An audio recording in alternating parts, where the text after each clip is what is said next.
Hi friends, and welcome back to my channel. If you're new here, my name is Sohini, and I'm an incoming first-year medical student at UCSF. Today is actually my very first day of orientation, and it's been making me reflect on my entire journey getting up until this point. So today, I want to share with you 5 pieces of advice that I would give to any pre-med.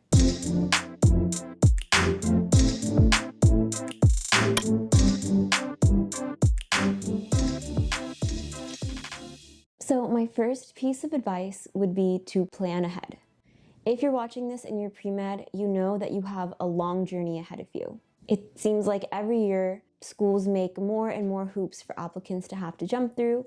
Schools want clinical experience, research, hobbies, volunteering, leadership, and somehow want us to also have time to develop passions and be able to speak coherently about our narrative. It is super hard, and I want to validate that for any of you that are watching and going through that right now. If you're feeling overwhelmed at all, my advice would be to start planning out the things that you want to accomplish before you apply. For example, I knew that I wanted to translate my basic clinical experience in the hospital into more competitive clubs down the line at my time at UCLA. So I started volunteering at Ronald Reagan Hospital as a care extender. It's a really common volunteer experience for UCLA Premeds as usually freshman or sophomore. And then by the end of sophomore year, I had developed enough experience where I could apply to more competitive clubs. So my sophomore year, I applied to CTSI RAP, which is a clinical research group. And then I also applied to Happy Feet Clinic. Similarly, I knew that a large chunk of my narrative would be focused around LGBTQ advocacy. And so I started as a volunteer at the LGBTQ Center at UCLA and worked my way up until I was a paid intern, and I was also a student research assistant conducting LGBTQ health advocacy research. I've included a diagram somewhere, and basically I want to show you how I planned out my almost 4 years of college, and I tried to build upon my experiences each year. So you'll see that freshman year, I was really dedicated to just honing my clinical experiences and also just getting the feel of college, developing strong study habits, making really strong relationships, and then also just having a lot of fun because it's your freshman year, you're never going to get it back.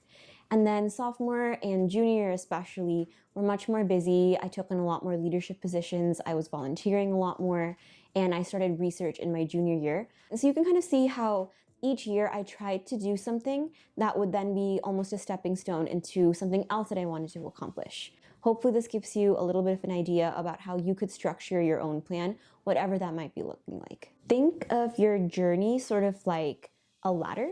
So the more you do, the more you can do. Although I don't love the idea of checking off boxes, at minimum, make sure you have an adequate amount of clinical experience, and also leadership, volunteering, research, and paid work are always bonuses, but the cycle gets more competitive every year, and so that might be something to consider to definitely want to have before you do apply as well. And I just want to say, you know yourself best, you know what your narrative is going to be, so try to pick experiences that you can build and really tell a story through. Okay, so my second piece of advice would be to stay on top of your schoolwork. And I know you're probably thinking, Sohini, that's such a basic ass piece of advice, but I really do mean it because it will open up so many more doors when you actually are going through your application cycle. Stats are one of those tricky things where you'll never get into a school just because you had a high GPA or just because you had a high MCAT, but having those things will stop you from being screened out of schools that you potentially would really want to be competitive for. Do your absolute best to try and keep your grades up in college or in a post-bac program, whatever your academic journey might look like, and do your best to also maintain your mental health while you're keeping your grades up. It makes the cycle a lot easier once you do get to that point. Also, I do just want to say, although it is really important to have a strong understanding of a lot of your prerequisite material in order to kind of build that foundation for all of the things you'll learn in medical school, know that a lot of things never show up again after like your class or your MCAT. At the end of the day, your grades are important, but they are not a reflection of your overall intelligence, nor are they a reflection of how you would do as a future physician. Please just try your best, have discipline in your study habits, and reach out for help when you need it, either from professors or TAs or peers. I know this might sound kind of rich coming from someone who did apply with higher stats, but I am not here to tell you that you need to sacrifice everything, drop everything, just to keep your GPA and MCAT perfect so you can apply. I'm not going to be the one to tell you that. Because my third piece of advice, probably the most important piece of advice that I could give anybody, is that your well-being matters more than anything else that you could do in this process. I have seen too many of my peers succumb to the pressures of school and academics, or just the application process in general. Okay, no job, no career, nothing really is worth your mental health, your happiness, your peace, your joy. It is not worth it, okay? I promise you.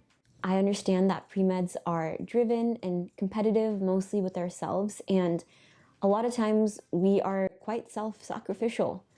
And I mean, we've chosen a career where we basically have signed up for a lot of late night studying, 24-hour call at some point in our lives. It's hard. And I think sometimes we feel like we have to give up parts of ourselves just for this career. And I just don't agree with that whatsoever. I feel so strongly about this. And if you can see yourself doing anything else but medicine and being really happy and fulfilled, explore that first, truly. In college, I explored a bunch of different career options. I explored music, I explored law, I even kind of dabbled my feet in tech a little bit just to get an idea of what the career would be like. And every time I came back to medicine, because I didn't feel the same kind of joy doing those things as I did just being in the hospital with patients. But I also had to make sure that I was going to be happy choosing this career. And that's my piece of advice to you, is that if you don't see yourself being happy at the end of the day, even if your title is doctor, even if you have MD, DO, whatever after your name, if you're not happy, it's not worth it. If you come back to medicine time and time again like I did, then I encourage you to take it easy on yourself. Take breaks, consider gap years if you need gap years to strengthen your application, or just give yourself time off from school. Drop overly heavy course loads, and just don't fill your time 100% with just academics in school. Be a person outside of it. Which brings me to my next piece of advice. Focus on being a human being. I think the time has long passed since schools only tried to choose the most academically gifted applicants. On the interview trail, and now getting to know my classmates, it seems really clear that schools are choosing people with a variety of life backgrounds, life experiences, unique perspectives to bring to the class as a whole. I think that schools are really valuing individuality as well as passion in things that aren't just straightforward medicine. I definitely worried quite a bit during undergrad that my dedication to LGBTQ advocacy in the form of volunteering, paid work, internships, and research would not necessarily be the most well received by medical school, since it wasn't technically clinical or medical related. However, I found that in pretty much all of my interviews, that's what people wanted to hear about, because they could see how truly excited I was to talk about that work, how just passionate I was about the impact that I was making on all of these different avenues of that sort of advocacy. I also worked as a hackathon organizer for LA Hacks for 3 years, and has literally nothing to do with medicine whatsoever. But I got to talk freely about how fun of an experience that was and how much personal growth that brought me. I think that really translates into your interviews and just in your application in general when you talk about things that you care about as a human being. I didn't do these things just to put them on my application. I didn't do these things just because they look cool on a resume. I did them because I cared deeply about them as a person, as Sohini Halder. Like, trust me, y'all, people can tell when you don't actually care about something. It's hard to fake passion. I truly think that almost anybody given enough time and resources will be able to memorize all of the information thrown at you in medical school. What really matters is having the sort of compassion and empathy needed to be the kind of physician that can take that information and actually apply it to patients that are in probably the most vulnerable stage of their life ever. Please remember that you are young, you deserve to have fun and go out and get those life experiences, and you deserve to learn who you are and learn about who you are becoming. And you deserve to do that with as much freedom as you need. So please, focus on being yourself, focus on being happy, and everything else will fall into place. And that brings me to my last piece of advice. Don't take yourself too seriously. Honestly, y'all, like, life is too damn short to take yourself that seriously. I get that we as pre-meds are so passionate and so ready to start the part of our career where we can actually learn about how to help people the way that we've always wanted to. Trust me, I'm in orientation right now. I'm so geezed, like I cannot wait to start this. And I know that I've put in blood, sweat, and tears into getting to this point. But I always have to remind myself that the career that I'm choosing to go into is one where people are very, very sick a lot of the time. There are life and death situations at hand. I will probably be overworked for the next decade of my life, be burnt out. I'll be working within a system that oftentimes still perpetuates disparities. I have to be really realistic about the kinds of hardships that I'm going to face and know that I will have the humor, the brevity, and the positivity to get through all of that. Okay, this shit is hard, but do not let this path take your joy away from you. I know full well that as I start medical school, I'm probably going to make a bunch of mistakes. I'm going to struggle and I'm going to fail. And I know that at the end of the day, I'm choosing to get up, brush it off, laugh it off, and try again. I'm choosing to stay joyful because this is my dream and I know it's yours too. In a way, this video is as much of an advice video to you all as pre-meds as it is to me as a beginning medical student.